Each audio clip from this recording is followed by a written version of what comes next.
Okay, welcome everybody as everybody comes in here. We've got almost 200 folks on the line with us this evening so far, and more coming in every second. Great to see lots of familiar faces and names this evening. We'll get going with some introductions and let people roll in. For those of you who've been on one of our webinars already, we've streamlined introductions a little bit so we can get right to the meat of it tonight. My name is Duncan Whittick. I am the Executive Director for Canada's nonprofit outdoor learning store, and really happy to have you here this evening. For those of you who don't know, Canada's Outdoor Learning Store is a nonprofit social enterprise that supports access to resources and equipment for educators from coast to coast to coast. So really happy to be working with a whole bunch of wonderful partners to bring this to you this evening. I'm joining you this evening from the homelands of the Ktunaxa and the Shuswap in Southeast British Columbia. And hello, I'm Jade Harvey-Beryl. I work for the Columbia Basin Environmental Education Network and the Outdoor Learning Store. And on behalf of our 21 outdoor learning partners, I'd like to warmly welcome you to our Canadian Outdoor Learning Spring Workshop virtual series. Oh, quite a mouthful, and quite an amazing setup and lineup we've got for you today. I'm very grateful to be joining you this evening from the traditional unceded territories of the Sinixt, Silks, the Secwepemc, and the Ktunaxa people. And within the context of tonight's webinar, as well as within the context of outdoor and land-based learning, we just wanted to acknowledge the extreme importance of connecting with your local places and local Indigenous communities, and in an effort towards reconciliation, we encourage you to learn more and to find out better ways that you can teach and understand your local places. So we invite you at this point to, in the chat, if you'd like, to recognize which territories you're joining us from this evening. And while you take a moment to do your acknowledgement, we also wanted to acknowledge that we understand this is a pretty challenging time for everyone, and we send love and light to everyone that's here. We are heartened by the fact that we know that outdoor learning and connecting to nature is a highly effective way of fostering better health for us and the planet. So we are incredibly excited to be able to offer this session and to be offered to more people from all over Turtle Island and beyond. So, every cloud, silver lining and all that jazz. So to get a better sense of who's in the room in terms of, and thank you for sharing the place and the space that you're in. And now we'd like to ask you in a quick poll, what type of educator are you? So I'm launching the poll there, and you can see, are you an Indigenous educator, early years? What age are you? Are you in a wider community or working with schools? I'm going to give us a solid 10 seconds to get our vote in and see where we're at. Got lots of 70% voted. I'm going to give 10, 9,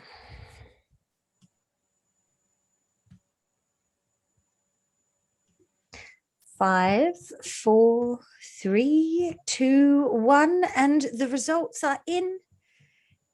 Kindergarten to grade 3 teachers are the strongest representation this evening, followed by early years educators. But what's amazing to see is that every single category is represented, and that's pretty amazing. So we've got quite a wide variety of people. Yeah, great to see such diversity and diversity from across the Canadian landscape and actually across North America and beyond. So really wonderful to have you here. For those of you just joining us, welcome again. My name is Duncan from Canada's Outdoor Learning Store. For those of you new to Zoom, and there might be some who have Teams or other platforms they're used to, there is a chat button at the bottom. You're welcome to pose questions there. We'll collect those up as we go, and we can pose them to our presenter later this evening. In terms of what to expect this evening, We're going to run through a few more intros. Then we've got a great presentation for you by Haley Higdon of Natural Curiosity and Rosa Na, who's here to back her up. And then we've got some time for questions. At the end of the 60-minute mark, we'll do a soft close with some prizes, draw prizes for those of you in the room. And then after that, Haley and Rosa are going to stick around and can respond to any questions you have for, well, maybe not as long as you'd like, but a little while after. So this will be recorded. Your faces are not being recorded, but this is being recorded, and it will be posted on our website on our workshops page after. And if you do want or need a certificate of attendance, we'll be providing that in a link tomorrow that you can access just by answering a few simple questions, and then you'll get a certificate for attending tonight. So I think that's all the to-dos there. If you do want to view, we've got this beautiful view of all these wonderful faces here this evening. So you can view that, or if you go in the top right-hand corner to view, you can click on speaker view if you want to just see the person who's talking. Over to you, Jade. Okay, so the Canadian Outdoor Learning Spring Virtual Workshop Series is brought to you by a group of over 20 partners from across the country, which offer excellent outdoor and environmental education resources, programs and support. Duncan and I are going to provide an incredibly rapid, quick overview of each of these. And our lovely friend Colin from Take Me Outside is going to enter the links into the chat box. So if you see anything that sparks your fancy, all of them, you can click and get access to them later on. And we will be sending a link to these tomorrow in our follow-up message as well. So the first three awesome organizations that this is brought to you by is Take Me Outside, and we've got Colin Harris on the line who's going to be giving out some prizes later. We've got the Pacific Pacific Foundation for the Understanding of Nature Society. They're actually giving a $1,000 gift card for the Outdoor Learning Store to Take Me Outside for next year's Take Me Outside for Learning School Year Challenge. So just planting a seed to register for that next year. And ECOM, Canada's Network for Environmental Education, they just hosted their big national conference, and it was incredible. I'm sure a number of you were there joining for that. Over to you, Jade. Now, did somebody say that they need resources? Because all three of these guys have got resources.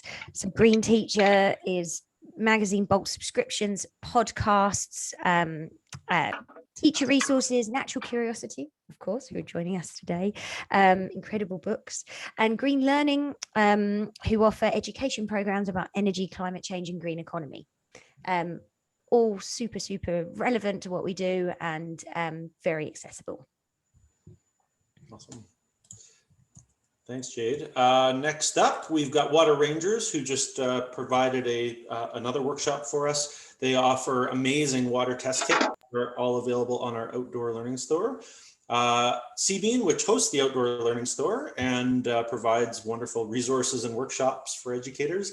And EPSA, the BC Environmental Educators Provincial Specialist Association, which actually co-piloted the Outdoor Learning Store in BC in the fall of 2020. Next partners up are Wildsight. They provide amazing programs to get kids outside and instill a sense of connection and place. We have the Global Environmental and Outdoor Education Council, offering conferences, workshop, teaching and ideas and information. And Sask Outdoors, encouraging people to participate in outdoor rec.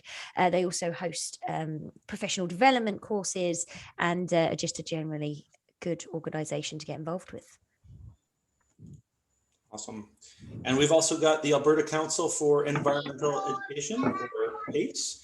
And I should mention, I think there is somebody who might be off of mute right now. I'm hearing some lovely children's voices in the background. So if you want to double check that you're on mute for right now, that would be awesome. We've got Stoked on Science, who is actually, that's Jade's organization that connects children to the wonderful world of science and the outdoors. And Get Outside and Play, Christina Pickle's organization that encourages the early years to get outside and be healthy and active outdoors. Next up, we have OSE, the Ontario Society for Environmental Education, who support educators interested in integrating environmental topics into their teaching practice. Classrooms to Communities, or C2C, it's a BC-based partnership, educational leadership and support. They do events and activities, and we've got the next coming up is the Summer Solstice Networking event on June 17th. You can sign up for free there. KB is Canada's first partnership of school superintendents who've banded together to support outdoor and environmental learning. So lots of learning peoples sharing their knowledge and wisdom with us. And last but not least, we've got three amazing partners here. LSF, or Learning for a Sustainable Future, offers or integrates sustainable development into education policy, school curricula, and teacher education. They've got lots of really great outdoor learning workshops, and I met with them today. We're going to offer, in partnership with them, a number of outdoor learning workshops next school year. Eco Schools Canada, who just came on as a partner in the last week, is a fantastic group looking at building sustainability practice into schools. And Imagine Ed, who you may have seen our pilot webinar with Gillian Judson. It's designed to support and enable imagination-focused teaching in all contexts. And I should mention, it is not too late to register for their Walking Curriculum Challenge, which goes through this month into next month. If you are teaching online right now, you can still register and just support your students in other ways of getting outside and connecting with nature right now. Okay, so on to the main event. Really excited to have Haley Higdon with us tonight, a good friend and colleague, and does some really wonderful work. She is the Director for Natural Curiosity. She has her B.Ed and MA in Child Study and Education from the Dr. Eric Jackman Institute of Child Study. And she spent the last 3 years working as the managing editor for the development and creation of Natural Curiosity, the second edition, which we're going to focus on this evening. Haley has extensive experience in supporting educators with incorporating environmental inquiry into their practice. So without further ado, I'd like to welcome Haley Higdon. Thank you. Hello. All right, I'm going to begin sharing my screen now. Let me get that up for all of you.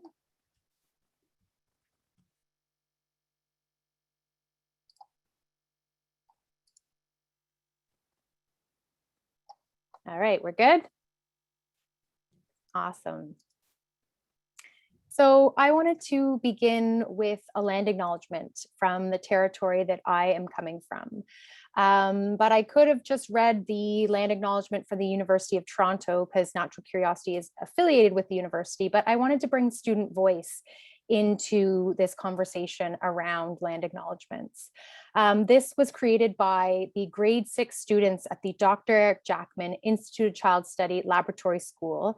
And that's where Natural Curiosity is housed. And the teacher librarian at the school, who's a very close colleague of ours, spent the year working with the grade 6 students to learn about Indigenous histories, to learn the truth about our country, about residential schools, about learning, losing language, obviously in an age appropriate way, but also learned about, you know, the amazing culture and resilience and, you know, modern day stories of Indigenous people. And so when these grade 6 students at the beginning of their graduation were supposed to read a land acknowledgement, they said, you know what, this doesn't feel right, these sort of short words. We want to write our own from what we've learned throughout the year.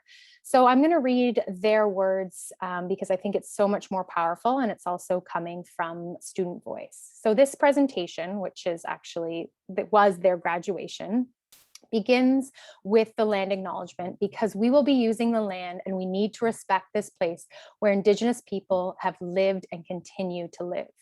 We wrote this to share some of our learning and to teach others. We thought about who would be hearing it, and we didn't want to make it too complicated or too simple. We would like to thank the first peoples of this land and all of creation, including the animals, plants, land, water, air, rocks, trees, and all that exists on this beautiful earth. We honor the Indigenous people whose traditional territories include the land on which we gather today: the Petun, the Wendat, Mississaugas, the Anishinaabe, the Haudenosaunee, and other nations whose names we no longer remember because of the impact of colonialism.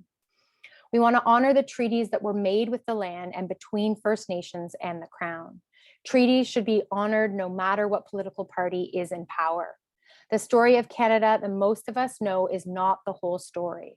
We've been learning from Indigenous sources about losing language and culture through residential schools, and also about ceremony, celebration, and strength of community. When we're thinking about doing something to the land, like dams or pipelines, we should ask Indigenous people first, because they lived in balance with nature for thousands of years. We've lost our relationship to the earth by doing things like polluting and taking too much. We need to ask ourselves, what is more important, what I get out of this, or what happens to the land? We need to think 7 generations ahead. What we do today, how will that affect tomorrow? And we invite you to do the same.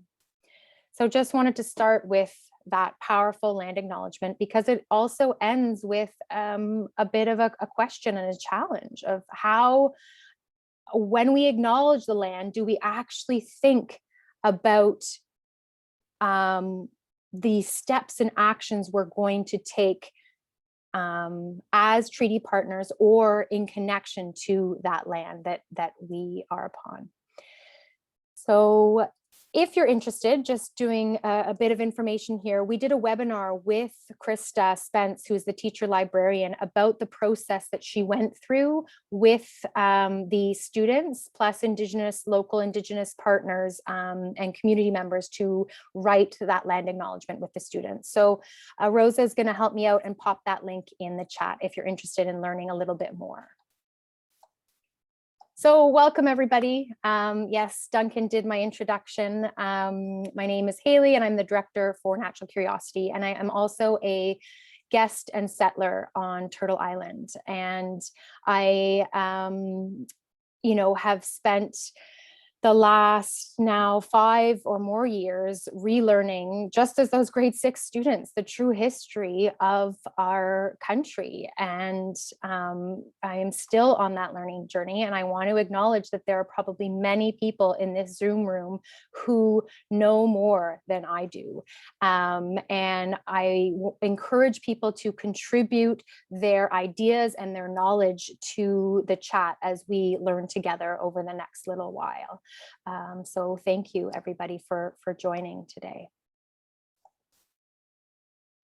So Natural Curiosity, going to do a bit of the story of how we came to be before diving into what the resource is all about. So in 2011, we are a project of the laboratory school, and it is part of, we always joke, the longest name ever, the laboratory school at the Dr. Eric Jackman Institute of Child Study, OISE, U of T, which are both acronyms. The first edition, which I have here, was launched in 2011, and it was way to support educators with understanding the importance of incorporating environmental education and environmental inquiry into their practice. So this was a result of an Ontario ministry document that said it was important to be incorporating environmental education throughout the entire curriculum. And so this was a 4-branch framework was created to support educators with doing that. It talked about inquiry-based learning, experiential learning, integrated learning, and stewardship. And it focused on students' questions and theories being the driver of the learning that's happening within our classrooms, and their sense of wonder, which helps us to create a culture of community learning that is purposeful and responsive and deeply engaging. So we had lots of positive feedback about this resource. One Anishinaabe elder said, I cried when I read it. They're finally starting to get how we should be educating children on the land. And so that was really great, but we also got some constructive criticism that we were missing a deeper connection to Indigenous perspectives. The first edition, we had 1 paragraph where we made the connection. And we acknowledge that that's where we were in our understanding in 2011. And the great thing about an inquiry stance to learning is that you are always continuing to learn, and you're always acknowledging that you don't know everything. And so we listened to this constructive criticism, and we listened to the Indigenous educators that began to work with us and said, how could we do this differently? How could we do this better? So we always like to say Chi-miigwech to the communities that supported us in this process. So Airland First Nation and Johnny Terrio School that invited us up to the fall harvest for 2 years in a row, where we did workshops on inquiry-based learning, and we were a part of their fall harvest, learning from community members, learning from elders, learning from the children. So that was an amazing, incredible experience. We also say thank you to Seven Generations Educational Institute and Rainy River District School Board in Fort Frances, who really pushed us to think about what is possible in a new edition. And then the other driving force was the Truth and Reconciliation Commission. And not only their calls to action, but this quote, that reconciliation between Indigenous and non-Indigenous people also requires reconciliation with the natural world. So as the commissioners interviewed residential school survivors across the country, they heard over and over again that if we reconcile our relationship with each other, but we don't reconcile our relationship with the land, then the process of reconciliation remains incomplete. So as educators that are thinking about connecting our students to the land, this is an integral part of the reconciliation process as well. So we formed an Indigenous advisory board with scholars and educators to support us in the process, and they recommended we hire an Indigenous author. And so we hired Doug Anderson, who decided to use the same 4-branch framework from the first edition, but provide an Indigenous lens for each of the 4 branches to make connections and also show where there is disconnect between what we were talking about with environmental inquiry and Indigenous perspectives. So we moved from you can see the 4-branch framework on the left of the first edition to a more circular model. And I'll talk more deeply about each of those branches and lenses as we move forward. So we are coming from Anishinaabe territory. And so we start in the east with inquiry and engagement, and we move to experiential learning, integrated learning, and moving towards sustainability. In a moment, I'll share the lenses, the Indigenous lenses that Doug has added to each of those branches. So this is a big question that we get, for myself included, as I am representing this resource with you tonight. And so Doug talks about this in the preface of Natural Curiosity, this idea of, but I'm not Aboriginal. How do I begin to think about this and talk about this in an ethical and respectful way? And these are some tips that Doug Anderson includes when thinking about this and thinking about our role as non-Indigenous educators in the reconciliation process, but also how we honor the knowledge that has been a part of this territory and this land since time immemorial. So here are some of his suggestions for building Indigenous perspectives into learning. Work whenever possible with Indigenous resource people. And when we say that, we also want to say, do the learning yourself as well before reaching out, because these people are often very, very busy. So if they're not available to support you at that exact moment, spend some time learning and doing research so that you aren't just going to stop right there because they're not available to support you with this process. So let's all continuing to learn and read more if they're not available to help us right in the moment. Be upfront about what we do and don't know. So important, and being humble on this journey, because as we've acknowledged, there's so much that we don't know and that we need to learn and unlearn and relearn. Be clear that Indigenous people, cultures and knowledge are contemporary. So the importance of focusing on present day stories as well. Respect Indigenous knowledge as precious heritage within that too, and be aware of the complexities of real Indigenous people, the impacts of residential schools, the impact of colonialism. Those things have to be taken into consideration when asking for support and help from Indigenous partners.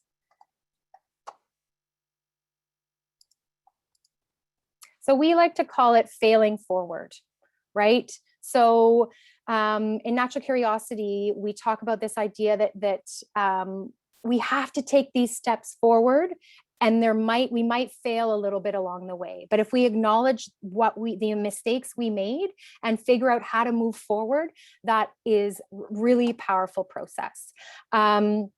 So many Indigenous elders are happy with educators trying their best and learning from their mistakes. It is better to innovate with Indigenous perspectives in steps that fit actual learning context than to try to implement many aspects of the ideas being shared in Natural Curiosity all at once. So also this importance of taking small steps. And we've heard this from elders as well. I'm thinking of an elder, Peter Schuler, from the Mississaugas of the Credit, who he said, I get it. When educators first learn the true history of our country, there is this sort of paralysis where they don't know what to do and they don't know what steps. And there's, all these thoughts and maybe guilt going around. And he said, you can spend some time there, but it becomes a bit of a cop-out if you don't begin to take small steps out of that paralysis, to learn more, to ask questions. But part of that might be this idea of failing forward and making some mistakes along the way, but being humble in that journey. So we just like to share that. And finally, this quote from Nobel Peace Prize winner Sheila Watt-Coulter, who says, moving forward, it isn't Indigenous people's sole responsibility to teach everybody about what's happening and to try to get people's attitudes to change. It's everybody's responsibility. We have to stop othering each other and start learning from one another. So such powerful words in this conversation that we're having tonight, and I think in all that we do as educators. So going back to the pedagogical framework of Natural Curiosity, I want to bring forth the Indigenous lenses and bring forth Doug's voice. So he says, which is so important, especially because we have people joining us from across Turtle Island tonight, that reducing Indigenous perspectives to simplistic terms is problematic. Even leading Indigenous elders, scholars, and knowledge keepers cannot be expected to always agree on the particulars. However, with this in mind, commonly agreed upon qualities of most, if not all, Indigenous perspectives include a strong sense of spirituality. And Doug has connected that to the branch on inquiry and engagement, calling it lighting the fire. How do we spark the fire in the hearts of every student that we work with? The second is a deeply rooted sense of place. And you can see Doug has connected that to the branch on experiential learning. So how do we send out our roots in the place that we work, that we live, that we play? Thirdly, a recognition that everything is related. And Doug Anderson has connected that to the Indigenous branch and has called it the flow of knowledge. So how does knowledge flow and integrate into what we do with our students? And how do we not only just integrate subjects, how do we integrate community, family, our non-human relatives, and think in a 7-generational mindset? And then finally, an emphasis on reciprocity. And you can see Doug has connected it to our branch on moving towards sustainability. And he's called it breathing with the world, to focus on this idea of creating reciprocal relationships with the natural world. So looking at the first branch, inquiry and engagement, as I mentioned, Doug has connected it to this idea of lighting the fire. I'm just going to take a sip of water. And we have a little experience for you right now called the tree activity. And I always forget, every time I forget people to tell people to get a piece of paper before we start going. But what I can say is if you don't have a scrap piece of paper, you can totally just imagine this in your mind. And if you've done a workshop with us, you've maybe done this before, but I think it's powerful, and actually the experience changes sort of every time I do it. So if you've got a scrap piece of paper, you can fold it in half, and on the front, I'm going to ask you to, and if not, just imagine it, close your eyes and imagine it in your mind. No big deal, because we're doing this a little bit faster than usual. It would be lovely to all be in person right now. But so on the front, I'm going to give you 10 seconds to draw a tree.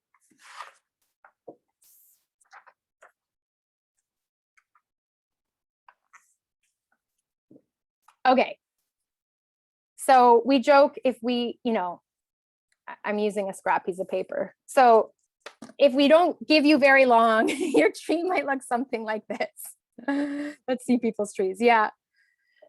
Or yeah, it might look like an evergreen, depending where you're coming from. We joke in the fall, at least in Ontario, there's like apples on this tree. Sometimes, you got the hole in the trunk. But what I'm going to do now is I'm going to give you a little bit more time, and I encourage you can open it up again and draw or write or just imagine and think about a tree that means something to you, a tree that you have a memory with, a tree you've spent time with, a tree, as a colleague likes to say, that knows you best.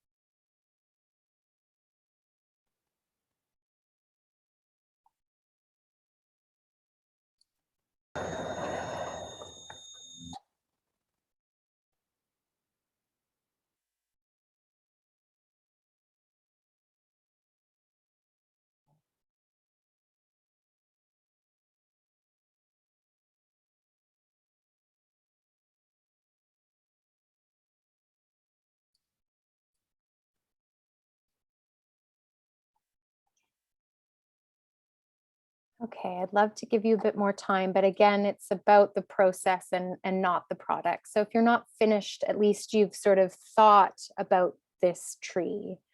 And if we were in person or had a bit of time, we would allow you in a small group if you felt comfortable, because sometimes this can be an emotional connection to the tree, and it's sort of hard to tell that story, but we would invite people to share the story of their tree. And actually, I could invite people, if they feel comfortable, people could share the story of their tree in the chat if they'd like. But what this quick experience is meant to show is the difference between this sort of represents that art project on the bulletin board where every student's art looks exactly the same, versus how we engage students by bringing their voice, bringing their story, probably bringing in their family, bringing in where they come from to the learning, and how that connects to our hearts, because heart-based learning is often missing in our conventional education system. So how do we bring our students' hearts to the learning? And so that small activity is meant to sort of represent what we mean by the importance of engagement in the inquiry process, but also this idea of lighting the fire and connecting to the hearts of our students. And just now bringing in Doug's Anderson's words from the Indigenous lens on inquiry-based learning. He says, inquiry-based learning reflects a simple and profound truth. Learning is most powerful when rooted in the heart. The heart is our connection to spirit, which in turn is what unifies all things. The heart is the seat of the fire, igniting our whole being.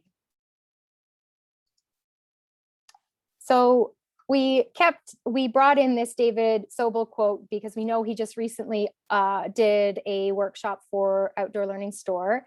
And it is kind of a funny component to education, where the opportunity to actually explore the ditch gets replaced by memorizing lists of the plants you might find if you actually went to the ditch. So when talking about experiential learning, right? The importance of hands-on learning, but also bringing in minds-on. How do we reflect back on the learning that happens? And how do we do that as community? So Natural Curiosity and the Lab School, when we talk about inquiry and when we talk about experiential learning, an integral part, well, actually of the whole process is what we call knowledge building. And knowledge building is this idea of focusing on the importance of us as a community, as a learning community, building our knowledge together versus just each individual student learning and succeeding by themselves. So it is our responsibility as a community of learners to share our knowledge so that we all grow in our understanding of a topic. So when talking about experiential learning, we're taking steps towards Indigenous understanding when we take students outside and provide opportunities for them to use all their senses to make fundamental connections with as many aspects of the world around them. An Indigenous approach challenges us to ask, how do we deepen our relationship with the place we are in? How do we send out roots? And just looking at the time, I'm going to ask Rosa to actually pop the link to this video into the chat if you're interested in watching it. It's a video of a kindergarten class just outside of Fort Frances, Ontario. And the kindergarten teachers started taking their students out on the land to what they called their camp, and formed a deep connection to this place over the year. And actually Marge's story is in the back of Natural Curiosity because, which I'll mention later, there are educators' stories, 15 of them in the back of this book. So her story is back there. But why we share this story right now is these students went on to grade 1 and grade 2 and begged those teachers to go back to this place and convinced those teachers moving up the years in that school to return to this special place. And so the power of making these deep connections to the natural world is so important.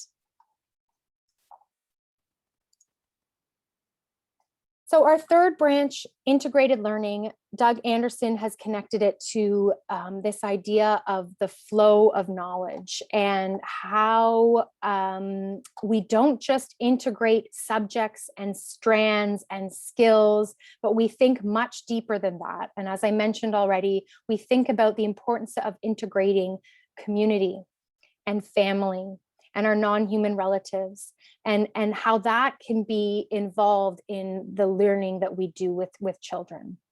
And also this idea and understanding of thinking 7 generations into the future. And so I'm bringing in the words of Senator Murray Sinclair right now, when we think about the importance of the impact of residential schools that it had on 7 generations of Indigenous people in this country. But as educators, how we can have an impact moving 7 generations into the future.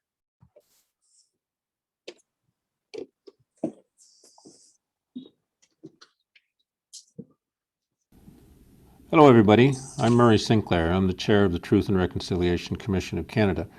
I want to talk to you for a few minutes about the issue of reconciliation, something which of course is very important to us here at the Commission, but also is of interest and importance to a lot of people in Canada.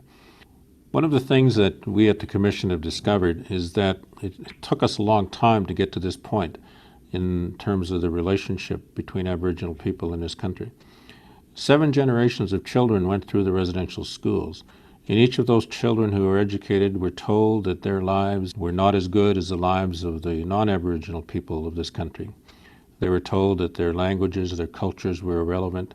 They were told that their people and their ancestors were heathens and pagans and uncivilized and needed to give up that way of life to come to a different way of living. At the same time that that was going on, non-Aboriginal children in the non-Aboriginal school systems of this country were also being told the same thing about Aboriginal people. So as a result, many generations of children, including you and your parents, have been raised to think about things in a different way, in the wrong way, in a way that is negative when it comes to Aboriginal people. And we need to change that. It was the educational system that has contributed to this problem in this country, and it's the educational system, we believe, that's going to help us to get away from this. We need to look at the way that we educate children. We need to look at the way that we educate ourselves. We need to look at what it is that our textbooks say about Aboriginal people. We need to look at what it is that Aboriginal people themselves are allowed to say within the educational system about their own histories. In addition to that, we also believe that what's important when it comes to looking at the way that children are educated is to understand that because it took us so many generations to get to this point, it's going to take us at least a few generations to be able to say that we are making progress. We cannot look for quick and easy solutions because there are none. We need to be able to look at this from the perspective of where do we want to be in 3 or 4 or 5 or 7 generations from now when we talk about the relationship between Aboriginal and non-Aboriginal people in this country. And if we can agree on what that relationship needs to look like in the future, then what we need to think about is what can we do today that will contribute to that objective. Reconciliation will be about ensuring that everything that we do today is aimed at that high standard of restoring that balance to that relationship. So such powerful words in especially the conversation that we're having tonight and our role as educators and the steps that we need to be taking to support the reconciliation process. So connecting to that as well is this idea that what would be different if we lived with a strong sense that water, land, all of the world around us are relatives? What if we love the world around us deeply as our family? Our actions would then begin to reflect reciprocity in how we live and move in any direction, including 7 generations into the future. So Doug, words from the Flow of Knowledge lens in Natural Curiosity. So the 4th and final branch, moving towards sustainability, it used to be called stewardship, and we decided to change it because often from a Western perspective, stewardship can imply a hierarchical relationship with the land. And so we decided to change it to moving towards sustainability to move closer to this idea of reciprocity that Doug brings into the 4th and final branch. So I want to share a little example of what I mean by this and how Doug's words, especially in this lens and thinking about creating reciprocal relationships with the land, what the lab school, one of the things that they have done to try and shift this change and form a deeper relationship to the land upon which the school resides. So for Earth Day, for many, many years, the students, the PTA would buy pansies and the students would plant them and, it would make the space beautiful and they'd get their hands dirty and they'd work together. And it was like a nice act of stewardship, you could say. But where, when we sort of think about where was the reciprocity in that, how were they creating this ongoing deep relationship to the land upon which they went to school? And so after reading Doug Anderson's lens on reciprocity about 3 years ago, we decided to do Earth Day a little bit differently. So you can see here, this is the senior kindergartners taking out the hostas from the front of the school and these hostas were actually given to families to take home to plant in their own garden. So they weren't just disposed of. But we worked with an Indigenous gardener to replant the whole area out front of the school with local native species, as well as with medicines. So we planted sage, and actually, Doug Anderson works along the Humber River in Ontario, in Toronto, revitalizing the land along the Humber River. And we actually transplanted sage that he had planted there over to the school as well. And so formed a much deeper relationship to this place that has continued over these years. And the kids continue to learn about those plants, work on them. And as you can see here, this was the beginning of the next school year, during a professional development day before the school started. And the teachers, and this is the principal down on his knee, because we said, you have to stuff your face into that sweetgrass and smell it if you have never smelled sweetgrass.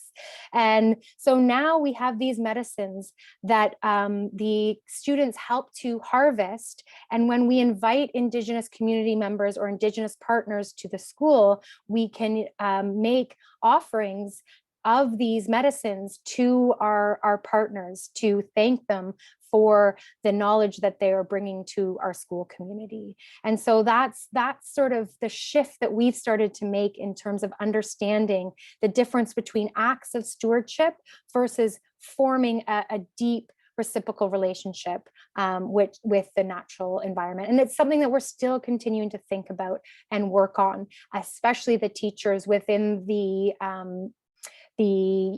learning that they're doing with their students. So I know I'm running out of time, but I just need to share that only half of this is pedagogy, the pedagogical framework, and the rest of it are teachers' stories. And that's so important to this, is sharing what educators are doing in their classrooms. And lots of teachers have said, oh, that's the best part of the book, right? Because you just read how a teacher got into it, what they did. And I've heard many teachers say, yeah, I can do that. I can see how I can take some of those same steps to begin this process. So I encourage you to take a look at those educator stories, because it can support you in thinking about your own classroom practice. And I want to end with this, that Indigenous perspectives cannot be deeply reflected in a written document or outside of their cultural contexts. All that can be provided in this resource are some indications of how such perspectives can inform environmental inquiry. The living and moving spirits of students, of educators like yourself, and communities are needed for transforming awareness over time into understanding, knowledge, and eventually wisdom. So please keep in touch. If you don't have a copy of Natural Curiosity, it is available from the Outdoor Learning Store, along with many other resources that together can supplement your learning and your thinking and understanding about this topic. I'm going to keep going from that. Oh yeah, they're due. Wait, they're due tomorrow, right? I was going to skip over this, but I don't know if anyone has time to do it tonight if they haven't started the process. But we do offer educator awards to in-service educators from across Canada that honor educators that are incorporating environmental inquiry and Indigenous perspectives into their practice. So just wanted to share that with everybody. And we have a webinar series, and our upcoming webinar is with Joe Pitawanakwat from Creator's Garden. And if you haven't heard him speak, it is not one to miss. Both he and Doug Anderson, our Indigenous author, are going to be talking about reconnecting to the land themselves as Indigenous people and relearning the importance of plants. And Joe is actually using Western science to prove what Indigenous people have known for thousands of years. So he's got an incredible wealth of knowledge to share. And Rosa's going to pop in the chat, or you can just take a picture of the tiny URL.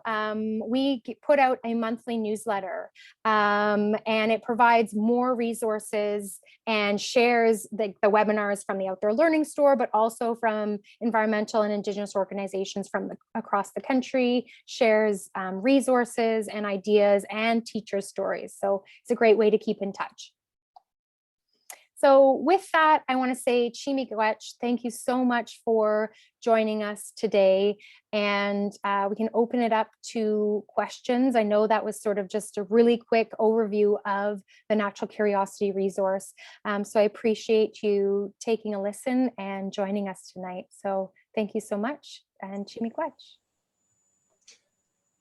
And before we jump right into questions, just wanted to say a really huge thank you, Haley and Rosa, for being here and sharing this incredible depth of work and journey that you've been on, and really appreciate that. So I think what we'll do is we'll take some questions for Haley, and then at the 60-minute mark, we will draw some prizes. So if you want to stick around for a few questions, we'll draw some prizes, and then after that, Haley and Rosa will be around for a little longer for any additional questions. So over to you, Jade, for a few of the top burning questions so far.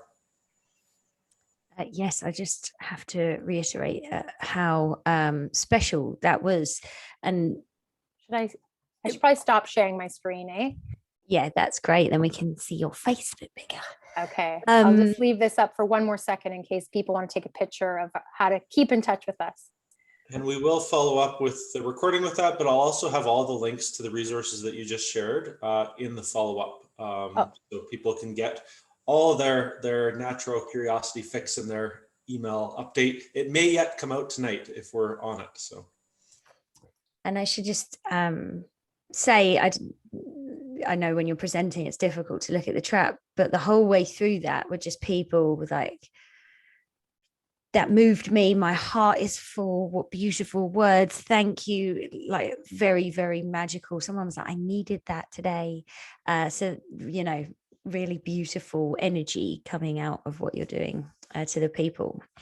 I have a question from Lucia. And this is a burning question that's been on her mind and heart. How to make the children's engagement heart-changing and reciprocal. I'd love to hear your reflections as it helps her own thinking. So how can we engage the heart and get them involved in being reciprocal with that? I think it's so important to bring their voices, what's important to them, what's important to their hearts, to the center of the learning, and to allow them to be heard, and to allow them to be an integral part of this learning process. And, you know, honor that they already know so much, right? And that we aren't the holders of all of the knowledge that we're going to just disseminate to them, which is sort of the conventional education system. And that's where we lose students' hearts. And so if we bring them in and honor what they have to say, and honor that their ideas and their theories and their questions and their perspectives and their culture and, you know, their families are an important part of how we learn and what we learn, I think, I hope that that is going to create a learning space that allows for that to happen in an easier way. I think that's what I would share. I think that's a beautiful way to connect people and to share that sentiment. And natural curiosity, I'm just going to add, talks a lot about knowledge building. So I would take a look at that as a form of supporting that process, because it really gives you sort of a framework for how to do that with students, to have their perspectives be brought into the learning that you're hoping to cover or learn about together. Lovely. Somebody says they briefly saw in an email about a summer summit series in August based on the second edition of Natural Curiosity.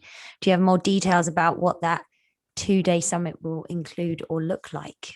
Yeah, so Rosa can pop a bit more information about that in the chat. So it is going to be 2 days of diving deeper into the pedagogy of natural curiosity in hopefully a collaborative inquiry way. So we really try to model what I just said are my hopes for what we do with children, or what we hope to do with adults as well. Because I often find in professional development, you show up and they just stand and deliver and tell you all the things you're supposed to be doing, but you don't actually experience the process. So as much as possible, again, in an online context, it is much harder, but we will be engaging in professional inquiry and collaborative inquiry around the pedagogy in natural curiosity, and thinking about how we begin to take steps to incorporate that into our practice. Beautiful. So opportunities to dive deeper into this. So get the book, get the knowledge on, and then maybe join them for that 2-day and really absorb. Before we go any further with some questions, there will be an opportunity afterwards. But we would, as Take Me Outside in the Outdoor Learning Store, like to offer a couple of prizes, some prizes. And there is a link coming, so it's in there already, for some Outdoor Learning Store resources, and there's a discount code for everybody. It's 5% discount this evening off anything. So copy that code, don't lose it, get in there. And then we'd like to give some prizes away. I don't know if Colin would like to go first. Is he there, or? Yeah, I'm here, Jade. We've got Haley started with an activity. If you needed paper, you could use one of our nice outdoor journals, and you could even write it outside because they're all weather journals. So I drew randomly 2 names. If they're still on this call, Danica Strecko, you've won a journal, and Sean Schaefer, you've won a journal. And we'll follow up in an email with that. Awesome. Congrats to both of you. Congratulations. Free things are fantastic. And from the Outdoor Learning Store, I'm a little bit less giving in that I'm going to make you earn your $50 gift card. So one lucky winner, $50 gift card to the Outdoor Learning Store. Poise your fingers upon your keyboards because the question is coming, and first answer into the chat gets it. Okay, so the pedagogy of natural curiosity has 4 what? It's named after something natural. Oh, we've got a waterfall. Oh, wow. You guys are fantastic. But in there with fingers of fury, Liz Collett, you have won a $50 voucher to the Outdoor Learning Store. Congratulations. And to everybody who got the right answer, everyone and many, congratulations. Excellent listening ears. And yes, Liz Collett, please send me your email in the chat, and we will connect you with your gift card very shortly. You can get yourself a sit spot. The best. Or And, I should mention, because he's not a huge self-promoter, but he should be, Colin Harris, who's on the line, we're doing a book launch with him on June 15th. It's on our workshops page right now. And you can follow his journey from coast to coast as he talks to schools and launches Take Me Outside. Right now I'm in Saskatchewan. He's gone east to west, so he's on the final stretch, and it's an amazing read. So yeah, you can join us. It'll go onto our store on June 15th at the launch. So I'll pop that link into the chat there. Oh, congratulations, everyone. And so, oh, Duncan, I'm stealing your role. Okay, go for it. In classic Jade style, I've continued talking when it's not my turn. I want to say thank you, Hayley and Rosa, for your contributions and for the work that you've done. I'm an environmental educator, and your books have been inspirational and helped frame some of the programs that I write, and have connected me, particularly as an even newer European settler, into gaining a deeper appreciation and respect and learning about the Indigenous knowledge that exists on this beautiful turtle island. I've even got a little turtle up above me in honor. Okay, so I want to say thank you so much to everyone who's joined us. We do understand that everyone's time is precious and we spend a lot of time in the screen. So if you have to leave, that's totally understandable. But we would love for you to stick around. And if you do have any more questions, please pop them in the chat, and we're just going to have a real quick extra Q&A with Hayley here if anyone would like to stay.